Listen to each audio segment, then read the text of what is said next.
ایک دفعہ کا ذکر ہے، ایک دور دراز کے ملک میں ایک خوبصورت شہزادی رہتی تھی جس کا نام زارا تھا۔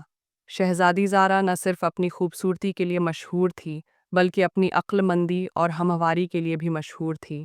مہربانی کے لیے بھی جانی جاتی تھی۔ اس کا دل اتنا صاف اور نرم تھا کہ ہر کوئی اس کی طرف کھانچتا چلا آتا تھا۔ لیکن زارا کو ایک منفرد شوق تھا، جادو سیکھنے کا۔ ایک دن محل کے باغ میں ایک بوڑھی عورت آئی۔ اس نے زارا سے کہا، تمہارا دل سچائی اور کرم سے بھرا ہوا ہے، اس لیے میں تمہیں ایک نایاب کتاب دینے آئی ہوں جو تمہیں جادو سیکھنے میں مدد دے گی۔ لیکن یاد رکھنا، جادو صرف ان لوگوں کے لیے فائدہ مند ہوتا ہے جو اسے اچھے ارادوں کے لیے استعمال کرتے ہیں۔ زارا نے وہ کتاب قبول کی اور دن رات اس کا مطالعہ کرنے لگی۔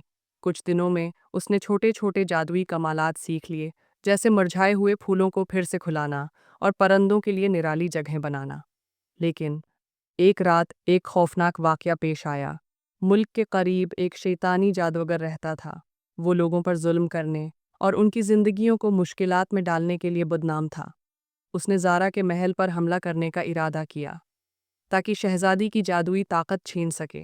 جب زارا کو اس کی خبر ملی تو اس نے اپنی جادوئی کتاب سے ایک طاقتور طلسم سیکھا۔ اس نے پورے محل کو ایک شفاف ڈھال سے ڈھانپ دیا تاکہ جادوگر کا کوئی بھی وار محل کے اندر نہ جا سکے۔ لیکن جادوگر بہت طاقتور تھا۔ اس نے اپنے جادو سے ڈھال کو توڑنے کی کوشش کی۔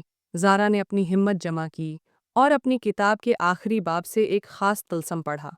اس طلسم سے روشنی کا ایک گولا نکلا جو سیدھا جادوگر کی طرف بڑھا۔ روشنی نے جادوگر کو قید کر لیا اور اسے ہمیشہ کے لیے ایک پرانے درخت میں تبدیل کر دیا۔